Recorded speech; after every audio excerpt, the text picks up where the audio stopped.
A Twist in the River. It was June 30th, 1880, or so he reckoned. He'd spent all his days in the same log cabin, the one his pa and ma had built together. He never went to school, but taught himself to read and write. He hunted and fished, and he was good with his hands. His ma showed him how to cook. He learned building and fixing things from his pa.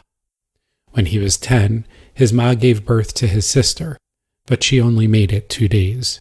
They called her Julia. A hand-carved wooden headstone in the backyard marked her burial spot. His mother died, at least on the inside, along with the baby. His father hit the bottle, a habit he thought he'd broken 8 years earlier. Both parents' spiritless bodies hung on another half-decade or so, finally leaving the boy an orphan at 16. He hated socializing, though he fiercely missed earlier conversations with his ma and pa.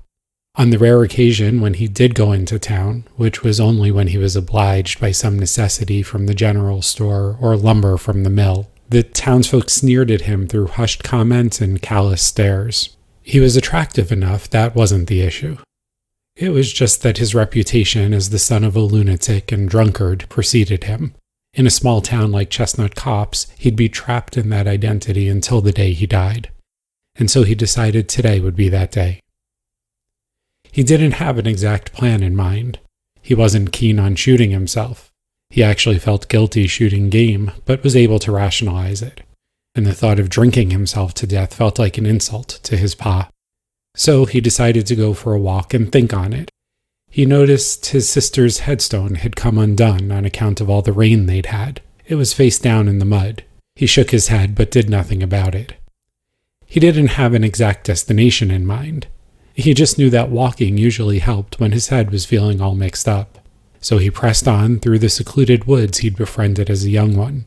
It was his sanctuary where he'd go to read, climb trees and observe animals as they scurried past, and, as of late, to break free from the heavy memories that haunted his home. As a branch snapped below his left boot, he laughed at himself. Why am I walking this far if I'm fixing to die today anyway? He didn't have an exact route in mind. He'd traveled along multiple paths in the past and knew them all well, but something suddenly began guiding him in a specific direction, an unidentifiable force that he didn't resist or even question. About 30 minutes later, he found himself in view of the river. The sound of rushing water loomed ominously in the distance. It had rained hard for 6 days straight, so the river was unusually swollen. In fact, he thought to himself, today's the first sunny day in some time. Nearing the bank, he caught something out of the corner of his eye. He spun around and witnessed a young girl lose her balance and fall into the river, instantly swallowed up by the current. With no time to spare, he ran and jumped in after her. The churning water was the most turbulent he'd ever experienced, as if the ground itself was seething beneath him. He struggled to keep his head above the surface, being thrashed about in every which way. He quickly realized all hope was probably lost. He couldn't see the girl, and he was losing stamina. Resigned, he decided to swim back to land. But a force, peculiar as the one that had originally led him to the river, plunged his head below the surface. He fought back, rose up, and gasped for air. As he did, he searched frantically for the river's edge.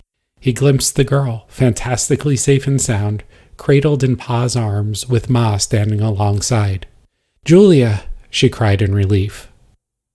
Still caught in the current, the boy turned his attention back to the river, the enigmatic traitor of life it was, just in time to distinguish a grayish-brown boulder protruding directly in front of him. Head first, he smashed into it and blacked out.